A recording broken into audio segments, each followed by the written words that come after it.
Sebuah video berisi rekaman suara yang disebut sebagai pimpinan Jamaah Indonesia Timur, Santoso alias Abu Wardah, beredar di situs video berbagi YouTube. Dalam video tersebut, Santoso mengancam akan menyerang Istana Merdeka dan Mapolda Metro Jaya.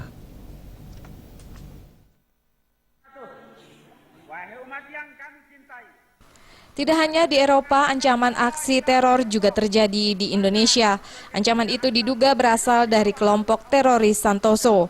Ancaman tersebut disuarakan dalam sebuah video berisi rekaman suara yang disebut sebagai pimpinan Jamaah Indonesia Timur, Santoso alias Abu Wardah, dan telah beredar di situs pertemanan Facebook maupun di situs video berbagi YouTube. Pada gambar diam yang diunggah oleh akun bernama Muhammad Bahrunaim Anggi Tamtomo itu, tercantum tulisan seruan sang komandan Abu Wardah Asyarki. Selain itu ada juga gambar bendera ISIS dan orang diduga sebagai Santoso. Dalam video berdurasi 9 menit lebih ini, Santoso mengancam akan meletakkan bendera kelompok radikal Santoso di Istana Merdeka dan akan menghancurkan Mapolda Metro Jaya. Maka ambillah pelajaran, karena kami adalah tentara daulah Islam yang sedang mengingatkan kalian.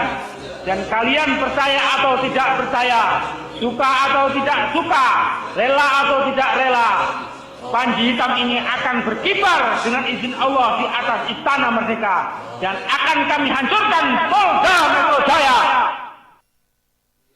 Tak hanya itu, Santoso juga mengajak pejabat pemerintahan di Indonesia bergabung bersamanya dan berjuang untuk menumpas kemurtatan.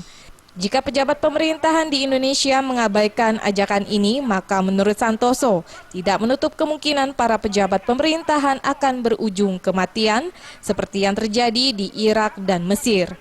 Santoso merupakan salah satu teroris yang paling dicari Densus 88 anti-teror. Bahkan sudah tak terhitung berapa kali Densus 88 melakukan pengejaran terhadap Santoso dan pengikutnya yang disinyalir bersembunyi di pegunungan di Poso, Sulawesi Tengah. Dari Jakarta, tim liputan